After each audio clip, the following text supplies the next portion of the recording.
시청자 여러분 안녕하십니까? VOA 뉴스투데이 시작합니다.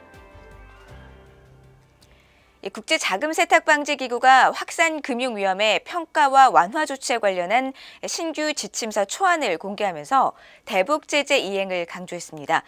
북한은 금융제재 회피 방법을 계속 발전시키고 있고 이에 대비한 철저한 제재 이행이 이루어져야 한다는 지적입니다.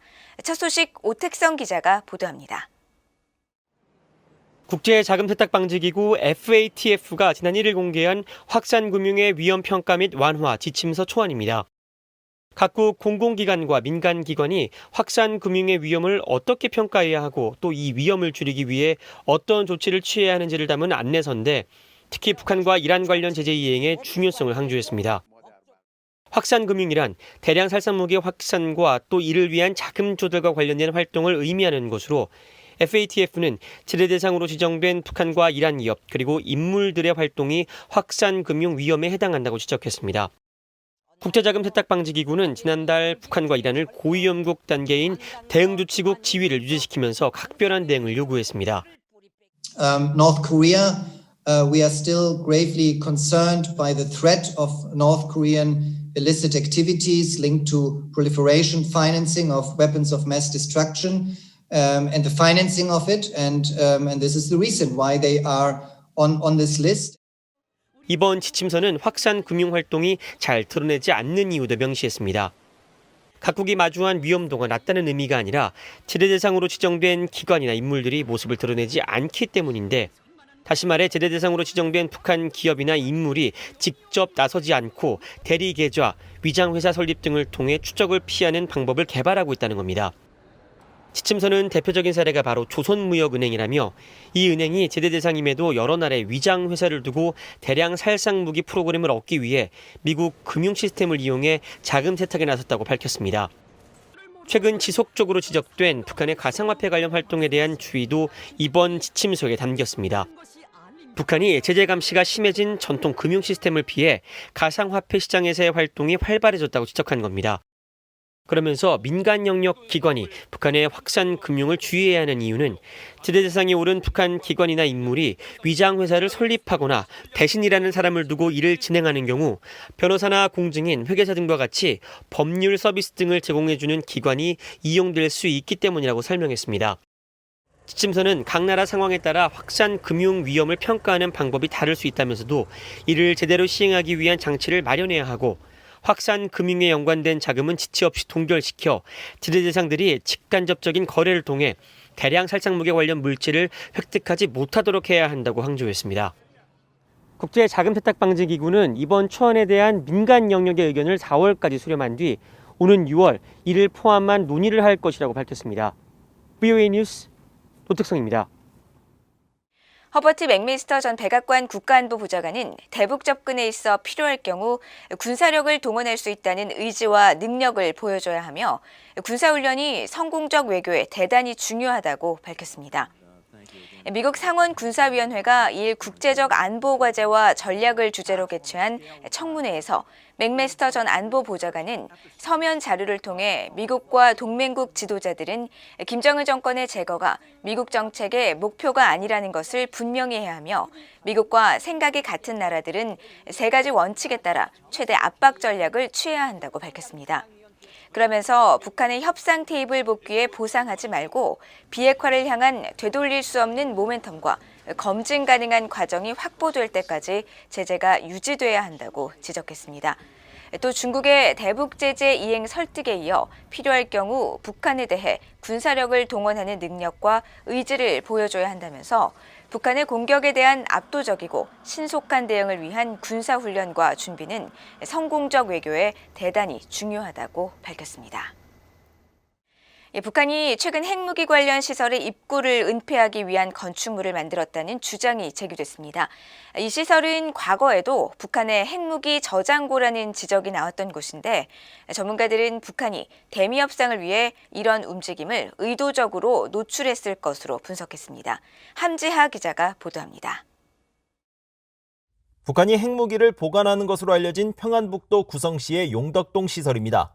지난달 11일 맥사 테크놀로지가 촬영해 미국 CNN 방송이 2일 공개한 이 위성사진에는 시설 입구로 알려진 지점에 붉은 지붕에 건물이 들어선 형태를 하고 있습니다.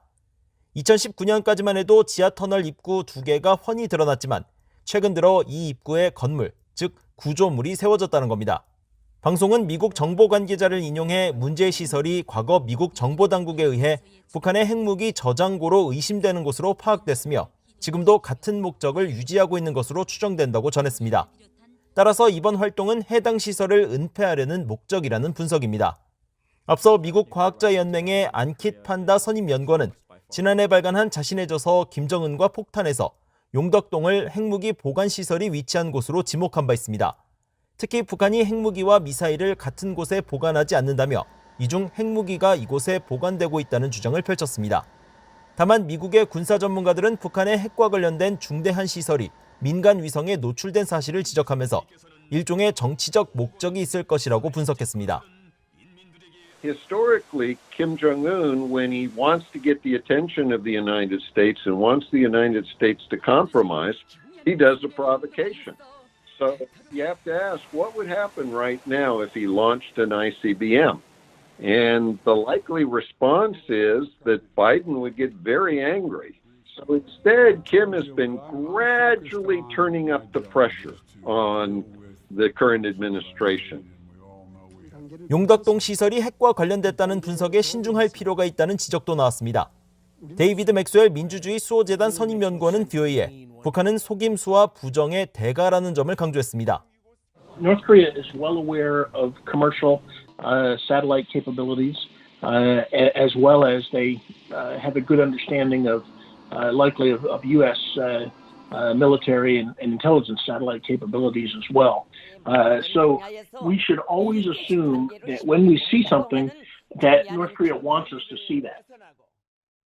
맥스웰 연구원은 그러면서 1999년 미국이 핵시설이 있는 곳으로 의심되던 금창리 시설을 시찰했지만 결국 아무것도 발견하지 못했던 사례를 지적하면서 이번 용덕동 시설과 관련한 보도에 대해서도 어느 정도 걸러들을 필요가 있다고 말했습니다. 전문가들은 이번 보도 내용의 사실 여부와 관계없이 전반적인 상황을 볼 때 북한은 핵을 포기할 의사가 없다는 평가를 내릴 수 있으며 이는 미국의 새 대북 정책과 전략에서 반드시 고려돼야 하는 부분이라고 지적했습니다. VOA 뉴스 함자입니다. 미국인들에게 가장 비호감인 나라는 여전히 북한이라는 설문조사 결과가 나왔습니다. 미국의 여론조사 전문기관인 갤럽은 지난달 3일부터 18일 사이 성인 1,021명을 대상으로 실시한 전화조사에서 응답자의 89%가 북한에 대한 비호감을 표시했다고 이를 밝혔습니다. 갤럽 조사 결과에 따르면 이런 수치는 18개 조사 대상 국가 가운데 가장 높은 것이고 지난해 같은 기간에 실시된 조사 때의 86%보다 3%포인트 증가한 겁니다. 북한에 대한 미국인들의 부정적인 인식은 2차 북핵 위기가 불거진 다음해인 2003년 이후 계속되고 있으며 북한의 잇따른 핵실험과 장거리 탄도미사일 발사로 북핵 위기가 최고조에 달했던 2018년 2월 조사에서는 북한에 대한 비호감을 표시한 응답자가 92%로 역대 최고를 기록했습니다.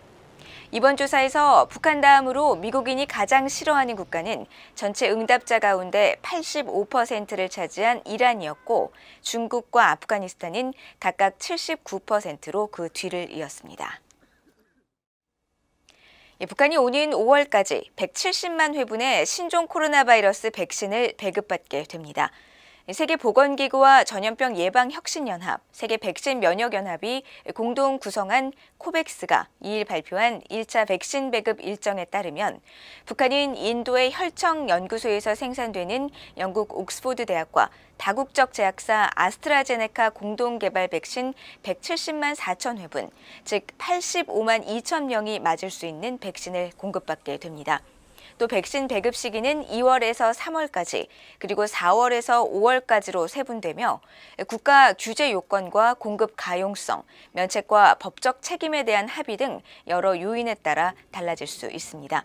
이번 1차 백신 배급 일정에 포함된 나라는 모두 139개국으로 모두 2억 3,700만 회분이며 북한은 무료로 지원되는 개발도상국 92개국에 포함돼 있으며 한국은 직접 비용을 내고 들여오는 SFP 방식으로 오는 5월까지 210만 회분의 백신을 공급받을 예정입니다. 이상으로 BOA 뉴스투데이를 마칩니다. 시청해주신 여러분 고맙습니다.